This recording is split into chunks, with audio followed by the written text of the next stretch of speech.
Hedda Hopper began her life as an actress. She was in silent movies, and then she did manage to transfer into talkies. She had a long but not a sort of very glittering movie career. And then when she was about in her 40s, the roles, as does happen to women in Hollywood quite often, and indeed men, the roles started drying up, and she transferred her energies, her substantial energies, into becoming a very, very successful Hollywood columnist, Hollywood gossip columnist. She was sort of kind of set up by the studios as competition to Luella Parsons, who was, the queen of Hollywood at that time. And I think the studios felt she had too much power. So they brought up Hedda as a sort of competition to undermine Luella's power. But actually all that happened was that Hedda got the same kind of power that Luella had.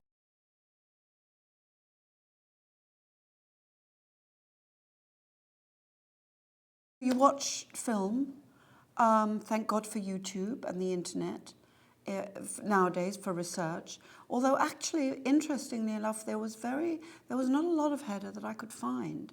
When you think that, what a public figure she was. Of course, a lot of her work was in print media, not in, movies or video media. So there is not as nearly as much material on her as I would have loved to have seen. So you start with that, and reading, obviously, contemporary history, a history of what was happening in America at the time, happening in Hollywood at the time. And then there were other resources, like her son wrote a book. She wrote a couple of books. So, you try and, pull a picture together from all of those different elements.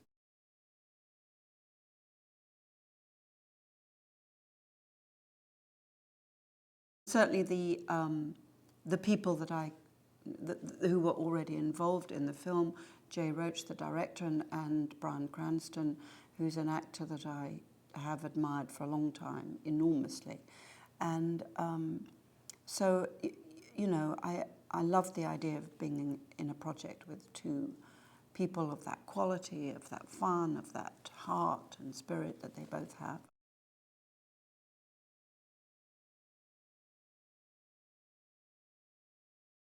It's interesting, really, how little the dialogue has changed in America.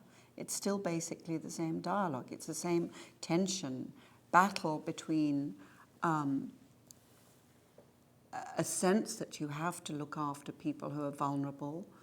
On the other hand,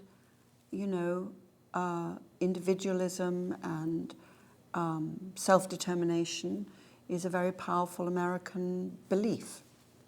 So the dialogue still exists in America that existed then.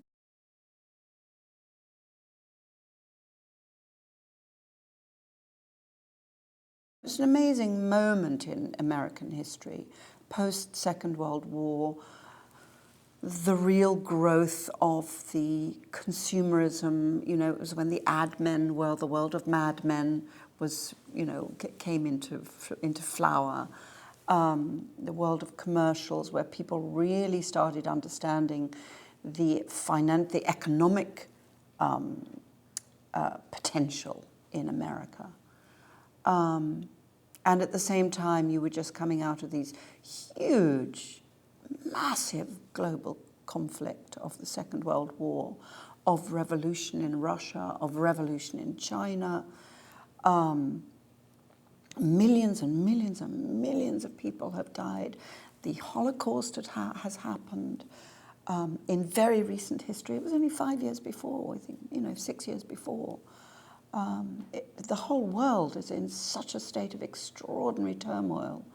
And at the same time, people are wearing the kind of outfit that I'm wearing. I mean, it was an extraordinary moment in history.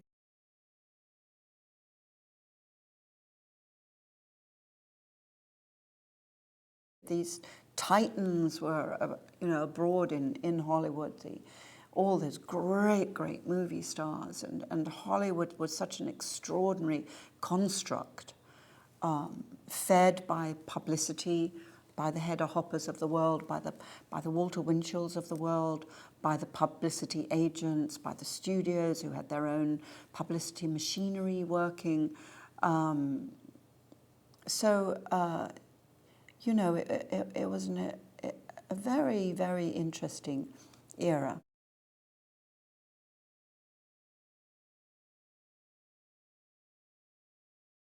Actors watch each other's work and you know, we can have sort of little crushes on each other in terms of work, you know, pure, just objective love of what another actor does. And Bryan has always been one of those actors for me.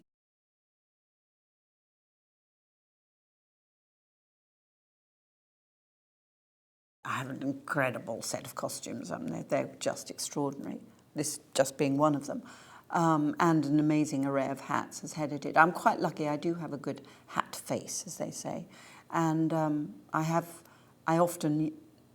I used to wear hats much more than I do now, not just because I thought they were funny.